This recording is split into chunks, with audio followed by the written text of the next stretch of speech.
Martin Edwards is the Post Office's Group Strategy Director, responsible for developing the business's overall corporate strategy and building its own growing identity services business.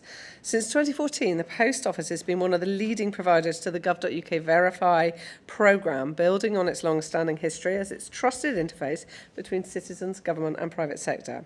Prior to joining the Post Office, Martin worked on a range of policy and strategy roles at HM Treasury, the Home Office and UK Financial Investments. Welcome, Martin. Thank you. Lovely to see Victor here on the panel. We introduced you just a second ago, Victor, but the Deputy Manager of Business Development and Strategy at Correos, the Spanish Post Office. So great to have two of those brilliant institutions here. It's great to see back on stage Will Lankston. Lovely to see you, Will. How are you doing? Will Lankston is Head of Identity at Timpson, a family-owned retail group with Manchester in the UK. He holds the position of Operations Director for Jeeves of Belgravia, a dry cleaning company that makes up part of the group. The Timpson Group is a major advocate for the employment for ex-offenders. Great to see all three of you here. So, trusted places with trusted people. The post offices are trusted.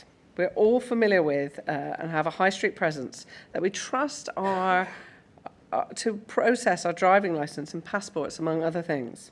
Timpson's is similar. They're local, well known by citizens, and can offer an arm-around-the-shoulder approach to the digital world for those who are not comfortable with it. All are citizen-facing and retail-focused, and perhaps have a different perspective. Also, they are trusted document handlers, people that we hand over to our passports to, their counter staff, that trust that they will look after our data. I understand that both Victor and Martin, you're both in the process of joining the OIX as a member. I'd love to hear from both of you, in turn, if you like, why that is and how that's going, what made you decide to do that. It's lovely to hear from you. Martin. Shall I go first? It's probably two reasons. So, first reason, I told my wife the other day that we're thinking about joining, and she was really supportive, and she said, does that mean you'll stop talking to me about digital identity? You'll have some other friends to talk to about it. So she viewed it as a self-help group for digital identity nerds. Probably the more important reason is, it's very clear to us that we're only going to make progress in digital identity through building an ecosystem approach. I think that's probably clear to everyone in the room. And so being a member of OIX, where all of the leading thinkers are coming together, seems like the very obvious decision to us. So delighted to be joining and looking forward to coming to the meetings from next year. Great to see you. Thank you very much. Victor? Well, it's more or less the same as I think we think that to act locally in a digital world has no future. So the connection with the rest of the world is necessary, and there has to be standards. But there are no really standards. We are always talking about IDAS, but nobody knows what IDAS really is. What's the reason to join OIX? OIX, I have to say in English.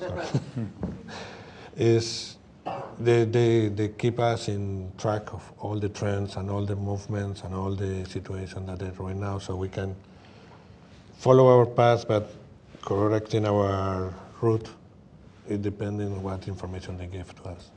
So finally, we can find the standards. Great, thank you very much. Good to see both of you here and understand. So a few questions for Martin, if I may first, Martin. What role can the postal industry play in supporting a digital identity ecosystem? Well, I'm acutely aware in this room that we're a bit of an anomaly. So we're surrounded by some of the world's leading technology companies, many fantastic startups, and in that context, the post office can be seen as a bit of a relic of the past, stuck in the paper world, the physical world. I like to call ourselves a 380-year-old startup. So if you're an Apple junkie, you probably only have to wait every 12 months for a product innovation. If you're a post office junkie, and there are some, I promise you, that you have to wait probably once a century for a product innovation. But when we do innovation, I think we do it very decisively, and we don't go for the small tinkering, a few more pixels on your phone. We go for major initiatives which really boost national productivity and promote social inclusion. So back in 1635, creating a national postal system was truly innovative. Before it was just the privilege of the royal family. In 1838, the postage stamp. So no one thinks of the postage stamp today as technology. Back then it was a really innovative token of a proof of payment, and wipes out a whole load of fraud and corruption which the postal industry had back then. We're on a bit of a roll in the 19th century. A few years later, we launched the first savings account for low-income families. So, again, breaking new ground, strong theme on social inclusion. And then 1912, we launched the first national telephone system.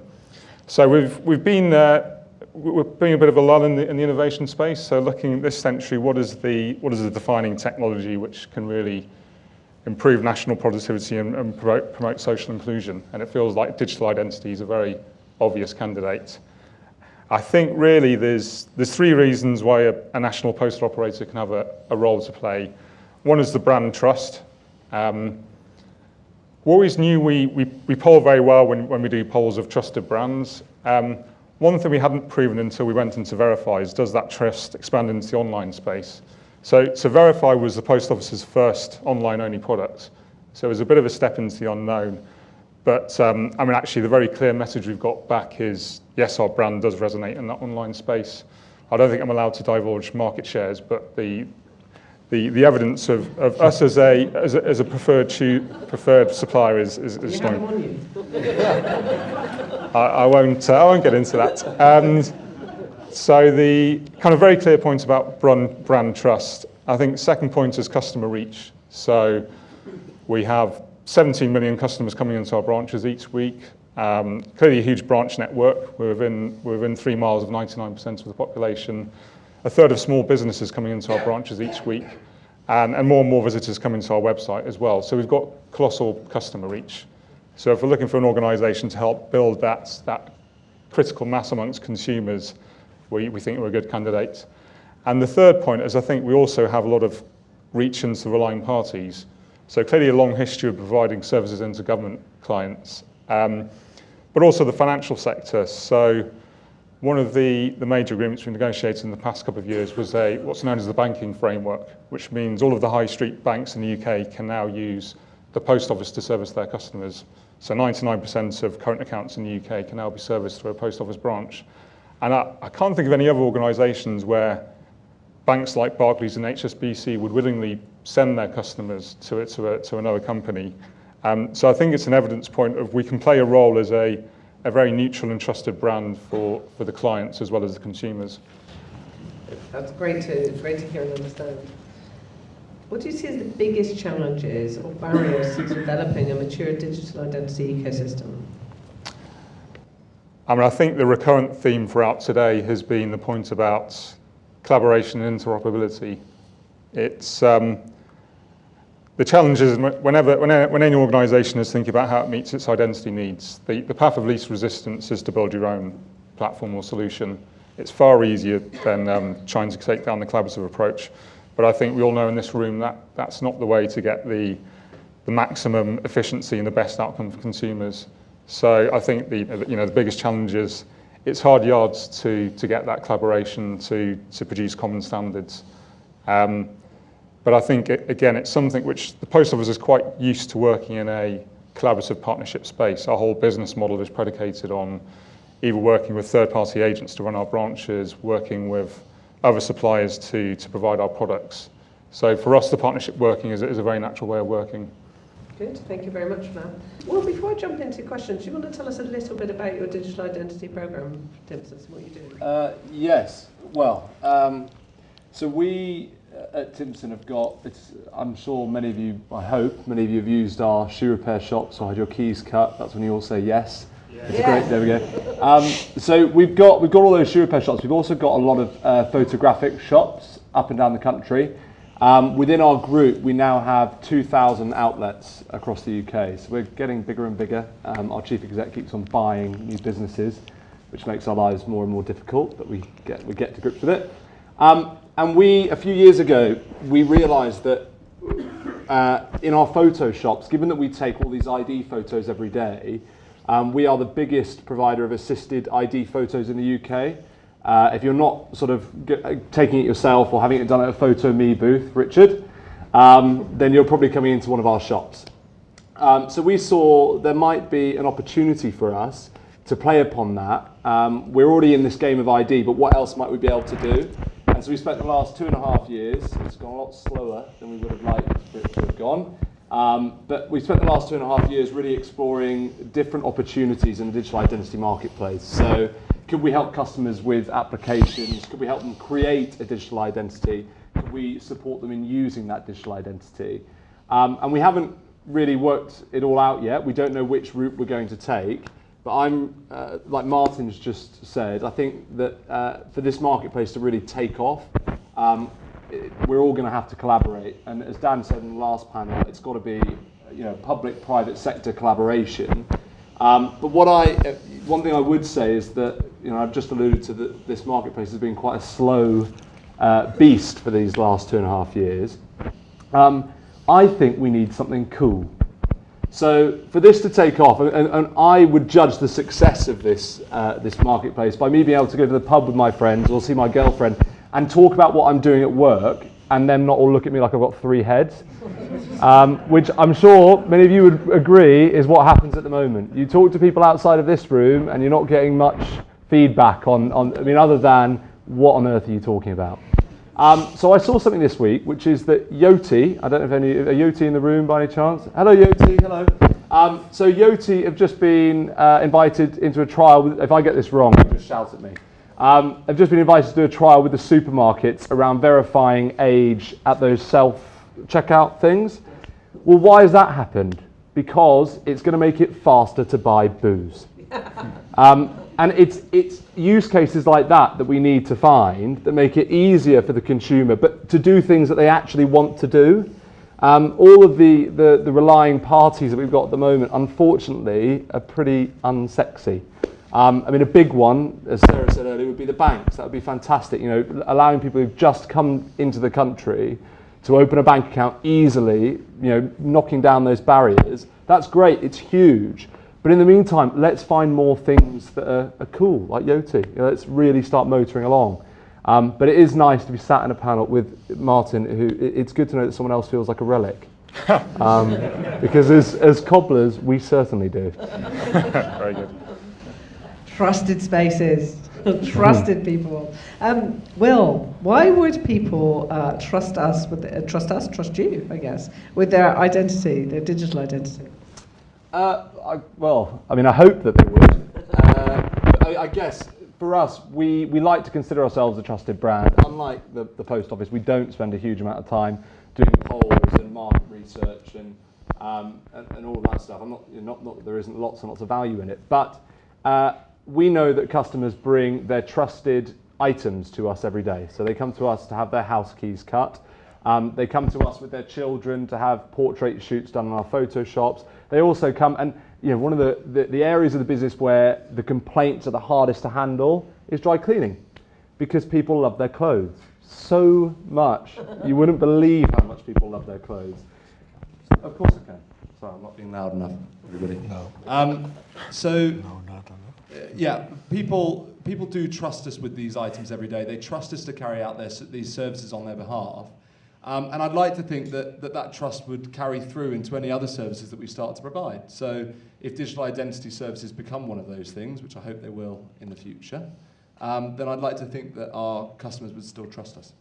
Good, thank you very much. Liability. You've heard a little bit about this today. Where does the liability lie? Well, again, Dan, thank you very much for tackling this one in the last panel. We've got no idea, to be honest with you, and I've said it before. We make that even more complicated when 10% of the people that we employ are ex-offenders. So it gets even more complicated to think, well, who's going to be liable when it all goes wrong? But I think, as Dan said just recently, we have to be very careful not to let that get in the way of progress. There are lots and lots of barriers. I've heard, I've sat in lots of meetings, some interesting, some less interesting, talking about the digital identity marketplace and how to move it forward. And every meeting, there's a barrier. Someone will come up with a new way that, well, I could put this in the way of that happening.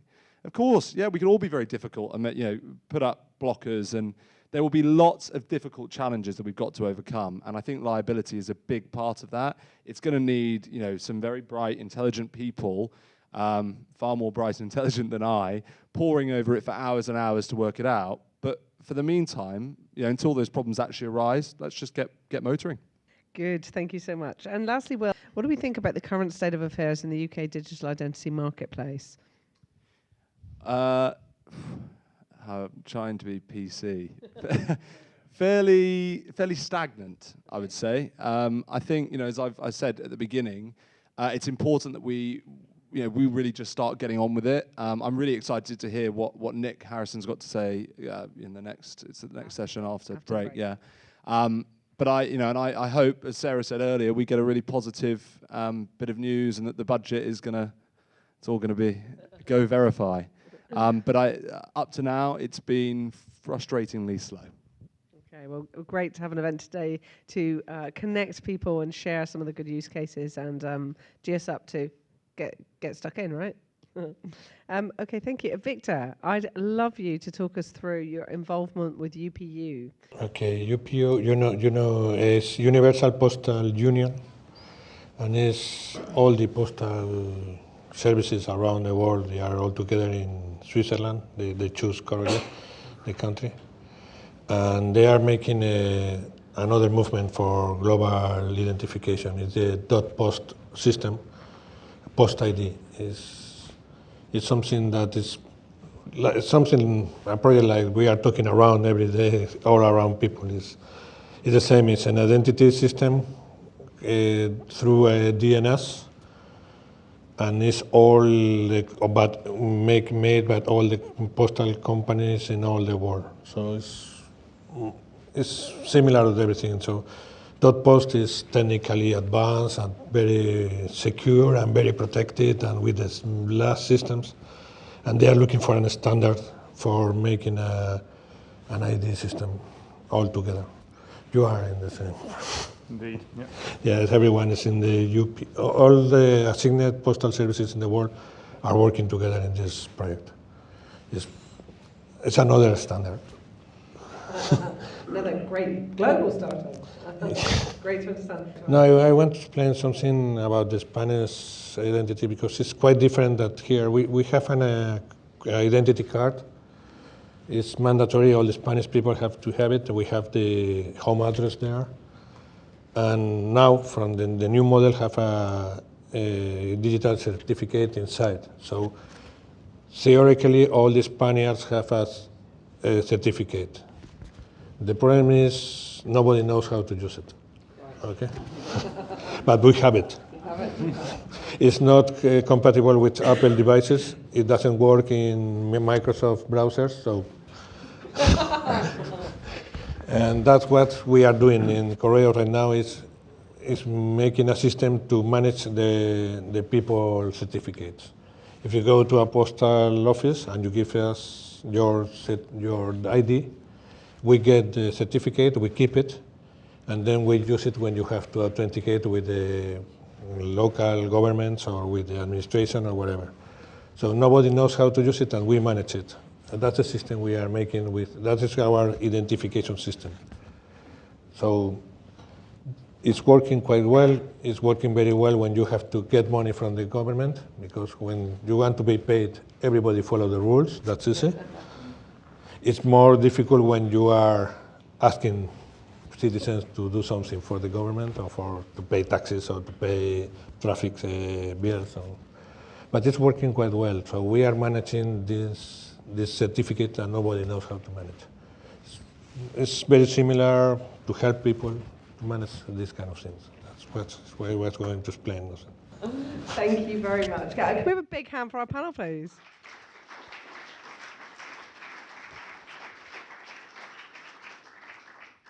I'd love to move to questions from the floor.